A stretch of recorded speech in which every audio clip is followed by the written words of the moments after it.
Bueno, señores y señoras, bienvenidos al Recreo Deportivo nuevamente. Estamos muy contentos de tenerlos nuevamente. Estamos llegando prácticamente a nuestro programa número 50. Esto es increíble cómo pasa el tiempo y cómo en esta pandemia nos hemos convertido en un espacio para poder compartir, tratar de hacer reír, de enseñar, de por lo menos de darle valor positivo a la vida durante estos procesos tan difíciles que hemos tenido. Entonces, qué bueno para las personas que nos están acompañando decirles que muchas gracias. El día de hoy, estos contertulios de hoy, ya como todos sabemos, el gran filósofo, el gran iluminado, y vamos a tener una conversación muy interesante porque indudablemente hemos visto durante este proceso los Olímpicos y acabamos de ver la Copa Europa y la Copa América y todos hemos visto durante muchos años los mundiales de fútbol. Y hay un elemento que es tremendamente importante y tremendamente clave para poder definir todo el proceso, lo que representa la emocionalidad de los deportes.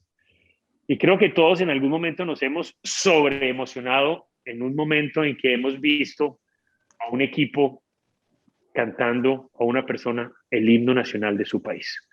Los himnos son como unos acompañantes mágicos, son como unos, llamémoslo, son unas cajas poéticas que van alrededor de los equipos en estos eventos deportivos y tienen la capacidad de generar muchísima emoción. Entonces, basado en eso, vamos a hablar hoy sobre los himnos que siempre vemos y que los vemos interpretar y que nos emocionamos con ellos. Y para ello hemos invitado hoy a una persona muy especial, Anonimno. Anonimno, bienvenido al Recreo Deportivo. Estamos muy contentos de tenerlos usted. Bueno, muchas gracias por estar aquí. Gurú, iluminado y filósofo, es un placer realmente poder estar en este gran programa. Si es un problema también, no importa. Es un problema bueno, también, hágale. pero es un problema muy bueno a tener. Y no, pues aquí muy feliz de acompañarlos hoy. Bueno, muy bueno. Entonces, ¿por qué hemos invitado a Anonimno? Primero, porque Anonimno tiene que ver mucho espiritualmente con el recreo deportivo. Como ustedes ven la música del recreo deportivo, tan, tan, tan, tan, tan, esa música que hemos venido viendo durante todo el proceso fue creada, desarrollada y producida e interpretada por Anonimno. Entonces le debemos a Anonimno la música al recreo deportivo. Anonimno, estamos muy agradecidos y además la música ha gustado muchísimo y nos sentimos orgullosos. Y Anonimno es un gran músico y estamos muy contentos de que esté aquí además. No, fue realmente un gustazo poder haber compuesto la canción para ustedes y realmente ha sido la maravilla que les haya gustado y que tenga un que se haya recibido muy bien en la audiencia. Fuera de eso, es bastante interesante la forma como se creó esta canción, un poquito de historia, que fue bastante graciosa la cosa, y fue que estuvimos en conversaciones con el gurú en el proceso del comenzar el programa, y él estaba interesado en lanzar una canción y comenzamos a hablar sobre esto, de que tenía que ser una canción feliz, heroica, que represente deportes y todo esto. Entonces yo dije, ok, vamos a ver qué resulta. Y después de un tiempito lo llamé y le dije, ¿sabe qué? Usted más bien, ¿por qué no me trarea algo interesante a ver si de ese tararear podemos sacar una música? Y el gurú salió con ta ta ta ta ta ta, y de ahí comenzamos a básicamente añadirle los instrumentos y el ritmo y todo, y realmente quedó maravillosa. Así que, aunque básicamente la producí yo podríamos decir que entre el gurú y yo realmente la compusimos. Bueno, muy bueno. Mil gracias, estimado Anonimno. Entonces, podemos decir que la música que usted compuso es el himno del recreo deportivo. Así literalmente. Correcto. Para hablar de himnos hoy. Puede decir, exactamente. Claro, bueno, muy bueno. Entonces, excelente. Entonces, seguimos adelante. Los himnos, señores. Vamos a hablar un poquito sobre esos himnos que son tan relevantes y tan importantes en la historia y lo que hemos visto. Y después cada uno contará sus historias referente a eso. Entonces, yo quiero arrancar preguntándole al filósofo que siempre trae sabiduría en estos programas y una sabiduría obviamente muy relacionada con el corazón. Filósofo, ¿cuáles son esos himnos para usted representativos y esos himnos que nos pueda contar usted algo de historia sobre esos himnos? Arranque usted, pues. Muchas gracias, Gurú. Pues a ver, yo tengo dos himnos que siempre me han marcado. Uno es la Marsellesa de Francia, el otro es el de Estados Unidos, el famoso Star Spangled Banner. Desde pequeño los oía, incluso en la Fórmula 1. Oiga. Ahí va uno. Ahí va uno. Esos. La Marsellesa. La Marsellesa, correcto. Y la Marsellesa tiene una historia muy simpática. Muy hermoso. La Marsellesa tiene una historia muy simpática detrás y tiene que ver con que el pueblo francés le declaró la guerra a Austria y a Alemania por una invasión que le hicieron en la zona de Alsacia. Y entonces uno de los soldados de Estrasburgo le encargaron, en realidad era un capitán, le encargaron que hiciera una marcha. Estaba muy de moda en esos años que los soldados marcharan cantando, y él hace su canción que llama el canto de guerra para el ejército del Rin, es decir, de la zona de Estrasburgo, Alsacia, y lo cantan y tuvo un gran recibimiento y una gran recepción entre los soldados. Ese mismo himno, 3 meses después, un soldado organizando una marcha que iba hacia París, pero compuesta de soldados marselleses, decidieron también cantarla para entrar a la capital francesa entonando la canción, y resulta que los parisinos, cuando oyeron la canción, no sabía que se llamaba en ese caso Canto de Guerra para el Ejército del Rin, sino dijeron, qué bonita la canción de los marselleses. Y otro dijo, la Marsellesa. Sí, bonita la Marsellesa, bonita Marsellesa. Y se quedó la Marsellesa. Ese es el poder de la cultura, ¿no? Increíble. Exactamente. Es increíble cómo, y que llegó al corazón de la gente. Una vez que tú llegas al corazón de la gente, ahí te quedaste. No te sales, ahí te quedas. Y la Marsellesa, obviamente, que después tuvo sus problemas, ya que con Napoleón, con el imperio, pues la prohibieron. También la prohibieron en la famosa época de la Restauración, cuando la Casa de Borbón volvió al poder. Y ya en la Tercera República Francesa, por allá en 1870, volvió a aparecer como oficial.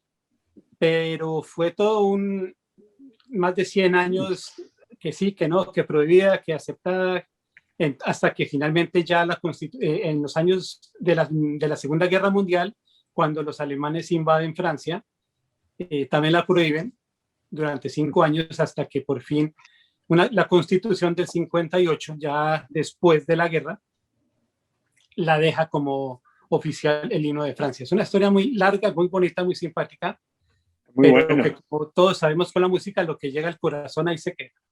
Muy y bueno. El otro himno, pues brevemente también les cuento que quería decir una cosa sí, antes del otro himno rápidamente, filósofo, okay. Y es, la Marsellesa tiene que ver con todos los colombianos, porque cuando éramos chiquitos todos siempre nos dijeron el himno de Colombia era el segundo más bonito después de la Marsellesa. Siempre nos decían eso, todos crecimos que la Marsellesa era la mejor, porque nosotros éramos los segundos. Listo, era solo eso.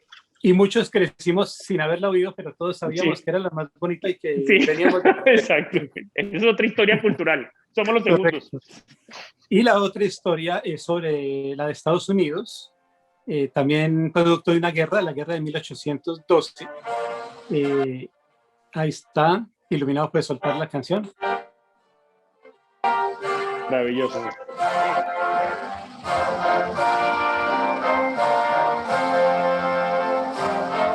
Tremenda. Muy bonita también. Esa canción, como les digo, era una guerra entre los Estados Unidos, bueno, entre la Unión, el norte de Estados Unidos y los británicos. Y los británicos querían tomarse la ciudad de Baltimore para llegar hacia Washington por tierra, y necesitaban destruir un fuerte que se llamaba McHenry. En ese mismo momento, de manera paralela, había un abogado, Scott Key, que estaba gestionando la liberación de un prisionero importante para los americanos cuando llegó el ataque. Al abogado lo pusieron en un buque de tregua que estaba acostado de la marina, y lo pusieron a que viera el ataque mientras él gestionaba la liberación, pero se dio cuenta que con ese armamento de los británicos seguramente el fuerte caería, pero no fue el caso. El ataque dura 25 horas durante la noche y el día anterior, y cuando llega la madrugada del día es cuando se dan cuenta que en el fuerte McHenry todavía estaba ondeando la bandera de los Estados Unidos, y eso fue lo que Scott Key, el abogado, conmovido, se dio cuenta, y de ahí sale el poema con la canción que toman después de una canción inglesa y le colocan la letra, o sea, la poesía, y le ponen una música y sale de ahí el himno de los Estados Unidos dando testimonio de lo que fue esa batalla de Baltimore, en el cual el fuerte McHenry sobrevive al ataque inglés. Entonces también es otro himno que nace del corazón de la batalla de la premura, y esas cosas quedan para siempre grabadas. Sí, son huellas para siempre. Bueno, muy buenas historias las de Estados Unidos y de Francia. Excelente, filósofo. Iluminado, ¿usted cuáles son los suyos? Bueno, yo voy a hablarles de dos himnos que me encanta su música y su historia.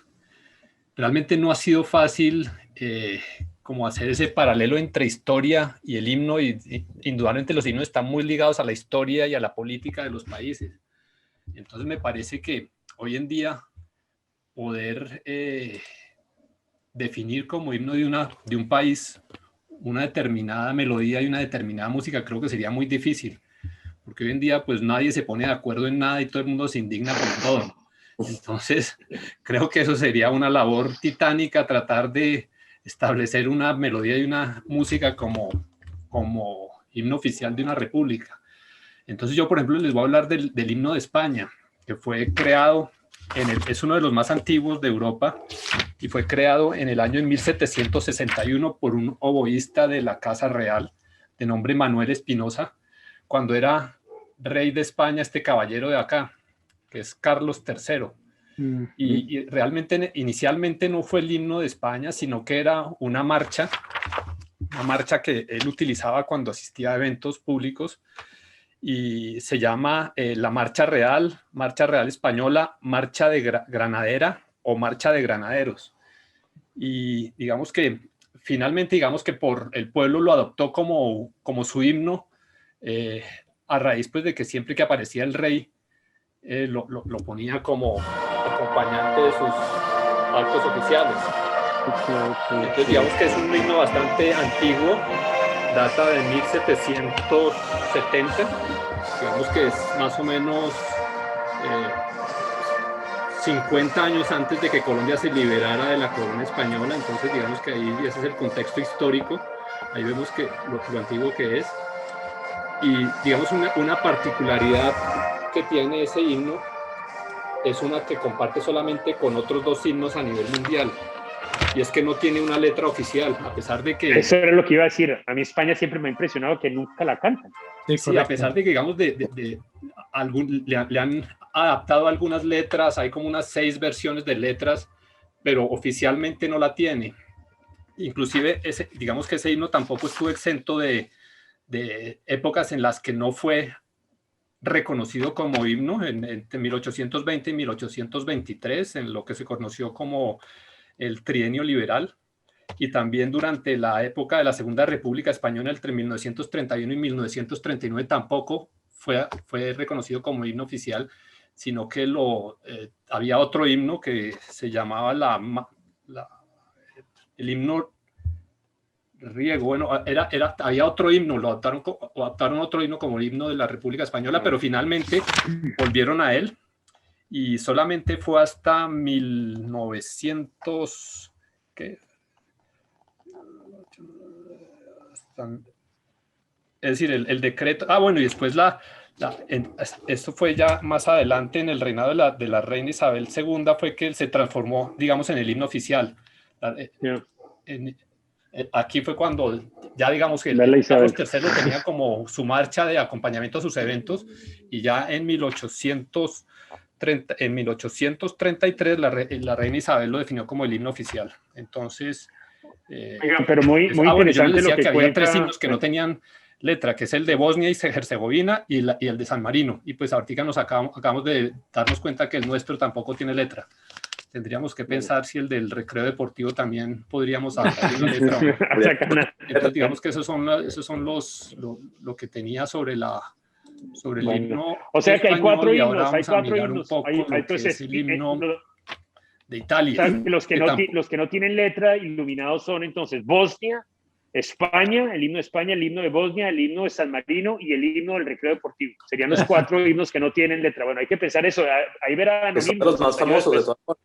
Sí, bueno, muy bien, excelente. Bueno, cuéntenos Italia, Iluminado, disculpe. Bueno, Italia pues también está muy ligado a la historia de Italia. Yo pues no soy un muy conocedor de lo que es la historia de Italia, pero digamos que este himno fue compuesto por el señor, por dos personas. La letra la compuso Goffredo Mameli en 1847 y la música la adaptó el señor Michel Novaro. Ese himno, pues, digamos que lo compusieron en la época de la República Italiana, de la época de la unificación de la República Italiana, en 1847. Ese es, digamos que tampoco ha estado exento de periodos en los cuales, ahí lo escuchamos. La marcheta.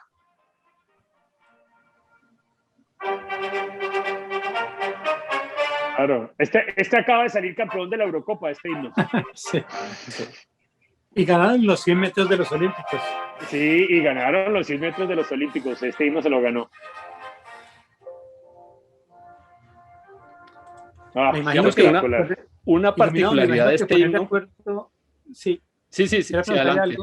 Me imagino que poner de acuerdo en Italia, como tantos pequeños estados, tantas naciones, tantas ciudades-estado, tantos pequeños reinos, es casi imposible. Me imagino que fue todo un trabajo complejo nombrar un solo himno, ¿no? Ha sido un trabajo completo y aún hoy está en medio de controversias. Sí. En medio de controversias. Digamos que eso fue en 1847. Después hubo también un periodo de tiempo en el cual tampoco fue reconocido como el himno oficial de la República Italiana, y apenas hasta el 12 de octubre de 1946, después de la Segunda Guerra Mundial, fue que se convirtió en el himno oficial de la República Italiana. Ahí probablemente puedes incurrir en algunas imprecisiones de tipo de fecha, pero sí, digamos que esa es relativamente la historia. Ahora, por ejemplo, hay gente que le gustaría que el himno de Italia fuera el Va Pensiero de Giuseppe Verdi, que es una obra, pues la vamos a escuchar un poquito, porque hay movimientos que consideran que esa debería ser realmente el himno de la República Italiana.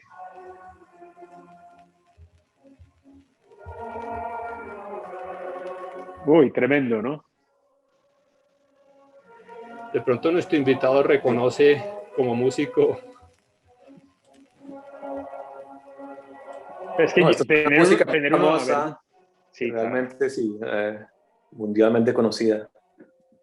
No, es que Giuseppe Verdi es una cosa grandiosa, pero bueno, pero mire, lo interesante de todo esto, filósofo iluminado y obviamente anónimo, escuchando esto, los himnos han llegado, los quitan, los ponen, los quitan. O sea, nosotros como humanidad no hemos hecho sino pelear toda la vida, ¿no? Qué cosa tan impresionante. Y los himnos son como unos símbolos más de una estirpe humana que no hace sino pelear, quitar, poner, increíble, ¿no? Fíjense, todos los himnos bajo la misma presión y la misma controversia.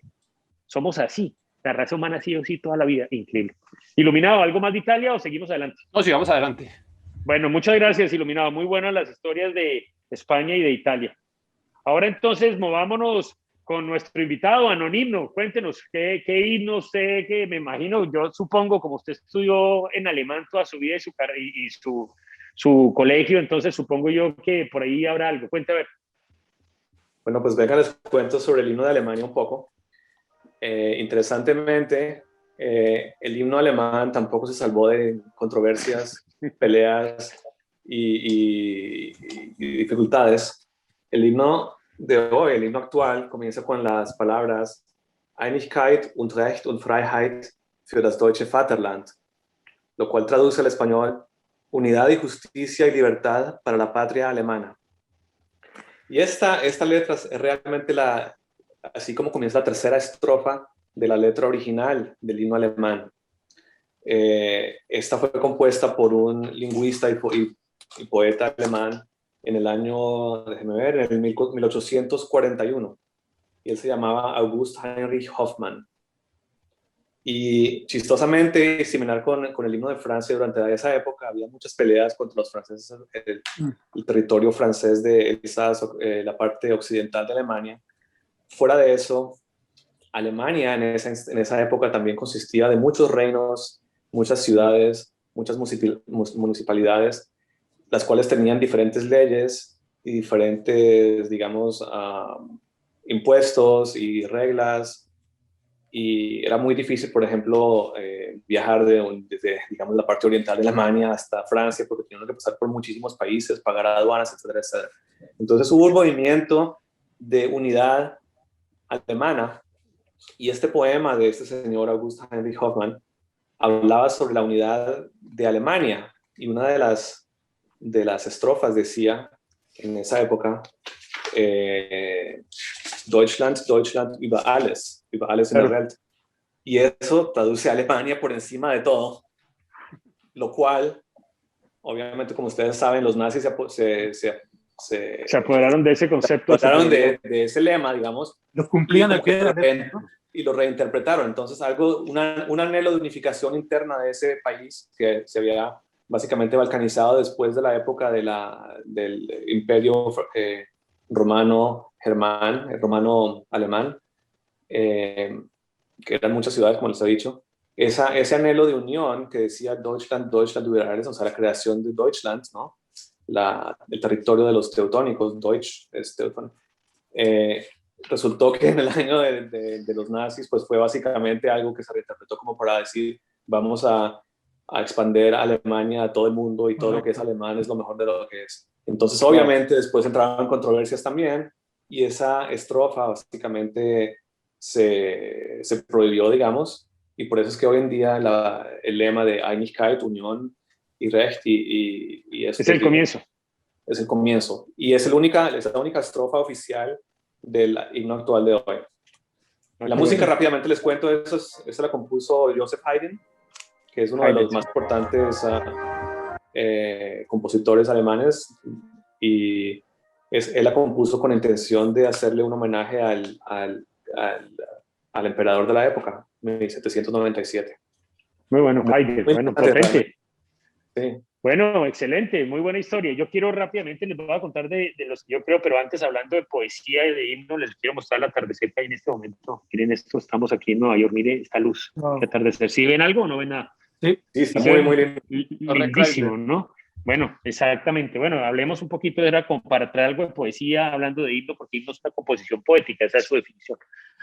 Bueno, entonces, para mí, les cuento, yo quería hablar de primero el himno de Inglaterra, básicamente porque se acaba de cantar como subcampeón de la Eurocopa. Sí. Y el himno de Inglaterra tiene un origen que es anónimo. Todos sabemos God Save the Queen y Dios salva a la reina, pero su origen es anónimo, y se acredita que fue una composición casual como de una canción patriótica, era una canción patriótica de su momento, desarrollada por el director de la banda del Teatro Real. Se cree más o menos que esto se compuso hacia 1745. Y esta canción patriótica, obviamente, Dios salve a la reina, fue reconocido hasta el siglo XIX como un himno de Inglaterra. Antes era una canción patriótica que se cantaba. Pero lo que quería contar es que es muy interesante esta historia, es que hoy todos cantamos God Save the Queen, Dios salva a la reina, pero antes era Dios salva al rey, fue compuesto como Dios salva al rey, y ahora es Dios salva a la reina. Entonces esperaremos próximamente, si supuestamente volveremos otra vez a cantar Dios salve al rey, ¿correcto? Correcto. Entonces tiene esa capacidad de ser flexible dependiendo del sexo del emperador, o sea, del género, como quieran llamarlo, pues. Bueno, esa es una. Entonces, esa es la historia de Inglaterra. El otro que quiere poner algo de Inglaterra, ¿lo tiene ahí iluminado? No lo tiene ahí. Pero bueno, no importa, sigamos adelante. El otro que quería contarles, obviamente, es el segundo himno más lindo del mundo. El segundo himno más lindo del mundo, que es Colombia. Desde chiquito nos enseñaron que no podíamos ser el mejor, sino el segundo. Yo nunca entiendo por qué. Y siempre nos ponían la Marsellesa encima. Pero este himno de Colombia que todos cantamos, O Gloria Inmarcesible, fue escrito en 1850 por un expresidente de Colombia, en ese momento presidente de Colombia, que era un gran poeta, que se llamaba Rafael Núñez.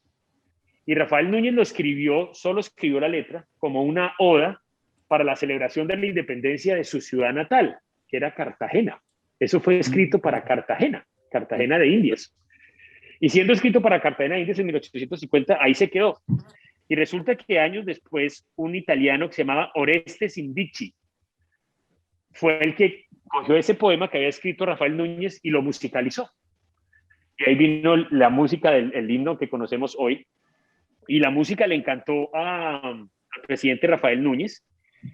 Y Rafael Núñez obviamente realizó una celebración oficial que fue en 1884, y en esa celebración presentó oficialmente ya su letra con la música de Oreste, y lo presentó como el himno de Colombia.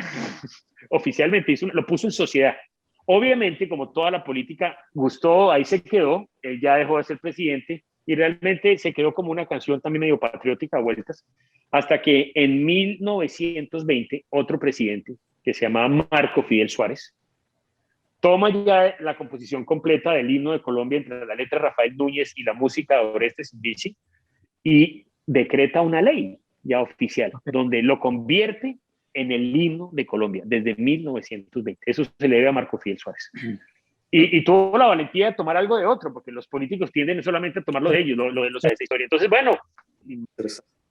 Que existe que dice que hay que tocar el himno nacional colombiano en la televisión a las 6 de la mañana o algo así, a las 6 de la tarde. No solo en la televisión, en cualquier lugar a las 6 lo ponen automático. Es automático. Creo que lo ponen en radio, lo ponen en televisión, lo ponen en todos los medios. No, en radio. En televisión no. ¿Televisión no? Sí. ¿Es solo radio? Vale, bueno, perfecto, eso es. Sí, yo me acuerdo de eso cuando yo vivía allá, que lo ponían, y todavía me imagino que eso sigue siendo vigente. Pero bueno, la otra cosa que quería contarles rápidamente es, quiero que me cuenten de una, pero cortico, historias que los han movido de himnos. Y yo lo quiero arrancar con dos. 1994, la primera vez que veo a Colombia jugar fútbol en un mundial de fútbol en el estadio de Pasadena, en California.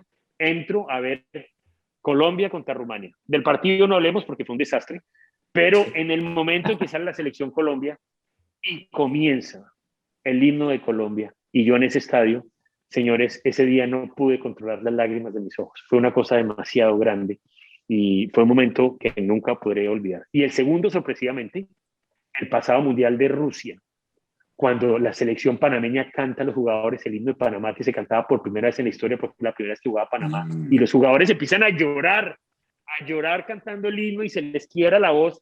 No. Y los presentadores se abrazaban. Una cosa muy emocionante. Vivan los himnos. Esas son mis historias que me han tocado muy fuerte. Filósofo, ¿tiene alguna? Tengo una muy corta. Recuerdo también cuando Italia ganó en España en el 82 y nadie esperaba que ganara la Copa Mundo, y decía un italiano que era de la selección, no recuerdo, era como un médico, tal vez, era un miembro de la delegación, decía que ganar el título mundial en Madrid es una cosa que no... Y recuerdo ver los jugadores y tenían lágrimas, yo pienso que era pensando, ¿sí? Porque ganaron en ese estadio. Entonces, bueno, recuerdo haber visto eso, me impactó. Y también recuerdo mucho cuando Lucho Herrera ganó en el Alpe de Hues, que colocaron... Sí. El himno de la televisión. Me emocioné muchísimo, la verdad, recuerdo mucho ese día. Muy fuerte, sí, inolvidable. Excelente. Bueno, buenos momentos. Iluminado, ¿usted tiene algún momento así de un himno que... ¡wow! No, de un momento en particular no, pero sí me llama mucho la atención que hoy en día que hay como tanta división y tanta polarización en Colombia, y todo se critica y todos los símbolos los quieren como destruir. El himno, con el himno no se han metido. Nunca ha dicho nadie nada con respecto al himno que lo deban cambiar, o que haya algún concepto, que se deba cambiar. Eso no. Inclusive pues la bandera a veces la voltean, pero el himno me llama mucho la atención, que fue como muy visionario, y la letra aparentemente no indigna a nadie, me llama mucho la atención eso. Bueno, interesante. ¿Y usted, Anonimno? No, para mí, los momentos así más emocionantes así de himnos es realmente cuando comienza el recreo deportivo y se oye un himno fabuloso que me hace llorar. Y ¿Le salen las lágrimas o no? Sí, es una pintura. Muy bueno. Espectacular. Gran compositor. Bueno, muy bueno. Maravilloso. Bueno, señores, entonces, ¿cómo vamos de tiempo? ¿Atila o no, Iluminado? ¿Ya llama Atila? En 5 minutos. Sí, perfecto. Entonces, vamos con Atila rápidamente. Atila manda una pregunta, solo una, y manda un ranking de 1, 2, 3, 4. Solamente cada uno me va a contestar uno del ranking. Y Atila dice, estamos hablando de himnos. Señores, en fútbol, en los mundiales de fútbol, ¿cuál es el himno que más veces se ha interpretado en la historia de los mundiales de fútbol? ¿Quién arranca? Ay, Dios mío, buena pregunta, ¿no? ¿Quién la suelta? Filósofo. Yo diría Brasil, que ha ganado 5 veces y que ha organizado 2. Bueno, muy bien. Entonces, Attila le manda a decir que tiene 5, estimado. Brasil es el himno que más ha sonado en la historia de los mundiales de fútbol. Estimado Iluminado, el segundo himno que más veces ha sonado en la historia de todos los mundiales. Alemania. Alemania, muy bien, excelente, ¿no? Usted le sopló Anónimo, ¿no? Anónimo le sopló a Iluminado con Alemania. Dice señales así. Y le voy a soltar uno que de pronto nos va a sorprender a todos, el cuarto himno que más se ha interpretado en la historia. El cuarto. Ni siquiera el tercero, el cuarto, me lo salto. Yo no, o sea, es una pregunta muy dura, obviamente, pero bueno, digas un país así como Uy, Dios mío, dijo Argentina, es el cuarto, este filósofo es tremendo. Argentina es el cuarto himno más interpretado en la historia de los mundiales. Okay. Tremendo. Muy bien, filósofo, pero esos 5 se los va a tirar, se los da al Anónimo. Como por un acto colaborativo. Se los ganó porque con ese himno que nos compuso, pues. Claro, excelente. Bueno, muy bien. Y ahora entonces pasemos, señores, ya a nuestra sección final. Tarjeta roja y balón de oro. ¿Quién quiere arrancar? Arranquemos, estimado Iluminado. Tarjeta roja y balón de oro. Yo le quiero dar tarjeta roja a los iconoclastas que quieren modificar la realidad de la actualidad, tumbando los iconos y los símbolos que han formado parte de la historia. Entonces yo creo que ya la historia existe y no se puede cambiar tumbando una estatua o tratando de tumbar los símbolos. Eso es la tarjeta roja. Y gol de oro, bueno, para nuestro invitado que compuso ese gran himno. Entonces, muy bien, excelente. Filósofo, tarjeta roja y balón de oro. Bueno, balón de oro para Anónimo, porque realmente, aunque le falta la letra, estamos confiando que para hacia la edición 60 o 70 de pronto ya tendremos letra. Muy bueno. Varios idiomas tocará y con controversia. Correcto. Sí, eso es una controversia enorme cuando la cambien. Sí, exacto.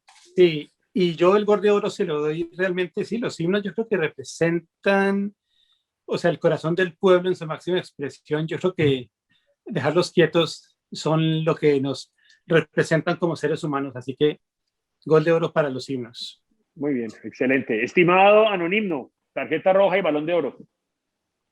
Bueno, yo le doy el balón de oro a la tecnología de la creación de música. Realmente hay muchas herramientas y software que ayudan realmente en la creación o sea, la composición de música digital, la creación de sonidos, y realmente ha aumentado mucho la posibilidad de crear ideas musicales muy fáciles, o sea, muy fácilmente para la sociedad realmente. Bueno, muy bien. Y al mismo tiempo la tarjeta roja también para la tecnología de la música, porque nos ha alejado un poquito de la producción orgánica de música, digamos, y los instrumentos orgánicos y la fabricación, manufactura que es artesanal y también a veces muy, muy histórica y cultural, y tal vez por tanta tecnología hemos perdido muchas cosas, ¿no? Que no bueno, muy bien.